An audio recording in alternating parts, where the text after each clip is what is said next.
Le Liban est confronté à une nouvelle vague de terreur. Une terreur qui frappe au cœur de la vie quotidienne. Des explosions ont déchiré le pays, laissant derrière elles un sillage de destruction et de désespoir. Les cibles, des talkies-walkies. Ces appareils de communication, autrefois banals, sont maintenant des instruments de mort.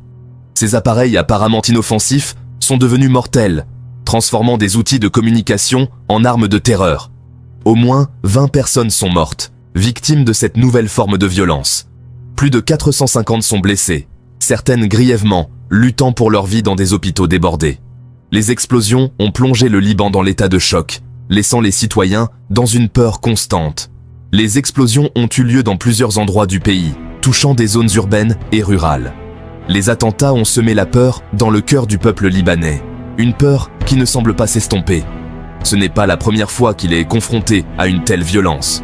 Le pays a une histoire marquée par des conflits. Le passé récent a été marqué par des troubles et des conflits. Mais cette fois, c'est différent. Mais ces attaques sont différentes. Elles semblent personnelles. Elles semblent calculées, visant à semer la terreur de manière ciblée. Le gouvernement libanais est à la recherche de réponses, essayant de comprendre la source de cette nouvelle menace. Il tente de déterminer qui est à l'origine de ces attentats. Et surtout, pourquoi ? Quelles sont les motivations derrière ces actes ? La nation retient son souffle. Elle espère des réponses, des solutions et surtout, la fin de cette terreur. Elle prie pour la paix, pour un retour à la normalité, pour la sécurité de ses citoyens. Mais au milieu du chaos, une chose est claire. Le Liban est une nation au bord du gouffre, luttant pour sa survie et sa stabilité. Au lendemain des explosions, le spectacle est celui de la dévastation. Les rues sont jonchées de débris, les bâtiments sont en ruine, et l'air est lourd de poussière et de tristesse. Les hôpitaux sont débordés de blessés. Les couloirs sont remplis de patients en attente de soins, et les salles d'urgence sont à pleine capacité. Les médecins et les infirmières travaillent sans relâche. Ils font face à une pression immense, essayant de traiter chaque patient avec le peu de ressources disponibles. Ils tentent de sauver des vies, souvent dans des conditions extrêmement difficiles. Chaque seconde compte dans cette course contre la montre. Mais le coût humain de ces attentats est incommensurable. Les familles pleurent la perte de leurs proches et la douleur est palpable dans chaque regard. Des familles sont en deuil, les funérailles se succèdent et les larmes ne cessent de couler. Elles luttent pour faire face à leurs pertes. Le soutien mutuel devient essentiel pour traverser cette épreuve. Les rues du Liban sont étrangement calmes. L'animation habituelle a laissé place à un silence pesant. L'agitation habituelle de la vie quotidienne a disparu. Les marchés sont vides et les commerces ont fermé leurs portes. À sa place, un sentiment de peur palpable s'est installé. Les visages sont marqués par l'inquiétude et l'incertitude.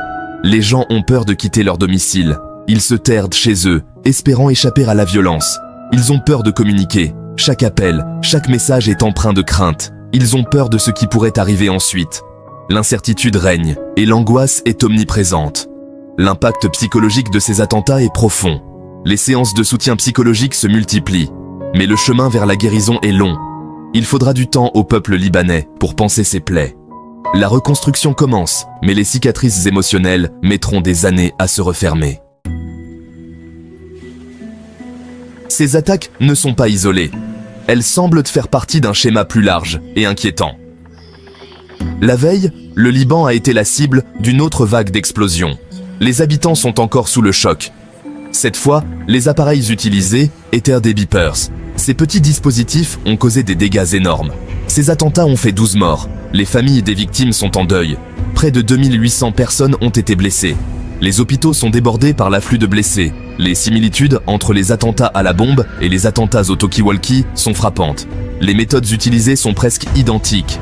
Les deux impliquaient des appareils du quotidien, des objets que nous utilisons tous les jours sans y penser. Les deux ont provoqué une peur et un chaos généralisé. Les rues sont devenues des scènes de panique. Cela a conduit beaucoup à penser que les deux incidents sont liés. Les experts cherchent des indices communs. Ces attentats pourraient-ils être l'œuvre du même groupe ? Les enquêteurs explorent cette piste. Font-ils partie d'une campagne de terreur coordonnée ? Les autorités ne l'excluent pas. Telles sont les questions auxquelles les enquêteurs tentent de répondre. Chaque indice est crucial.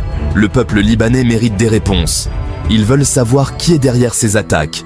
Ils méritent que justice soit faite. La quête de vérité et de justice continue. Le Hezbollah, puissant parti politique et groupe militant libanais, a pointé du doigt Israël. Il accuse Israël d'avoir orchestré ces attentats. Le Hezbollah affirme qu'Israël tente de déstabiliser le Liban. Il estime qu'Israël cherche à provoquer un conflit. Ces accusations sont graves. Elles ont fait monter la tension dans la région. Israël a un passé conflictuel avec le Hezbollah. Les deux camps se sont affrontés lors d'une guerre dévastatrice en 2006. Ces attentats pourraient-ils être le prélude à un nouveau conflit?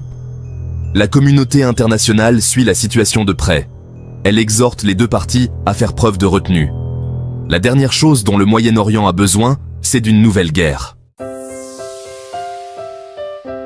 L'Organisation des Nations Unies a appelé au calme. Elle a condamné les attentats. Le Conseil de sécurité de l'ONU a appelé à une cessation immédiate des hostilités. Il exhorte toutes les parties à engager le dialogue. L'ONU demande également une enquête approfondie. Elle veut savoir qui est responsable de ces attentats. Et elle veut que les responsables soient traduits en justice. L'ONU s'engage à œuvrer à un règlement pacifique. La situation au Liban est complexe. Il n'y a pas de solution facile.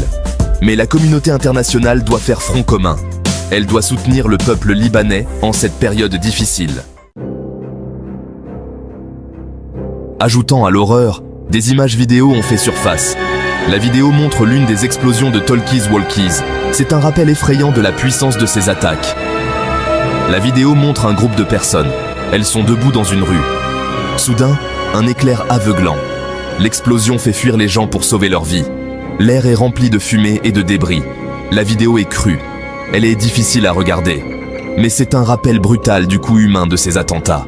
La vidéo a été largement diffusée sur les médias sociaux. Elle a suscité l'indignation et la condamnation. Le monde entier a les yeux rivés sur le Liban. Il espère une fin rapide à la violence. Au lendemain de ces attentats, le Liban a bénéficié d'un élan de soutien. Les pays du monde entier ont condamné la violence.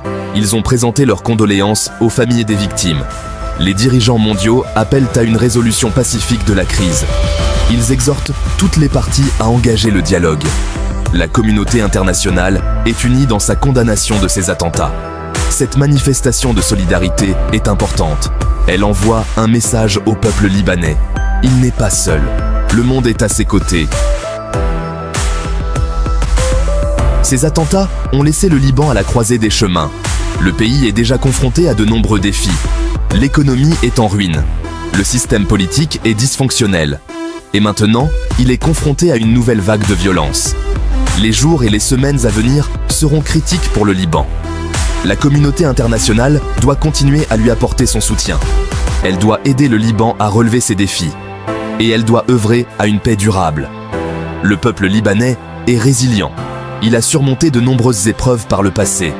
Avec le soutien de la communauté internationale, il peut surmonter cette épreuve également. Pour rester informé des dernières nouvelles et soutenir notre travail, abonnez-vous à notre chaîne et activez les notifications.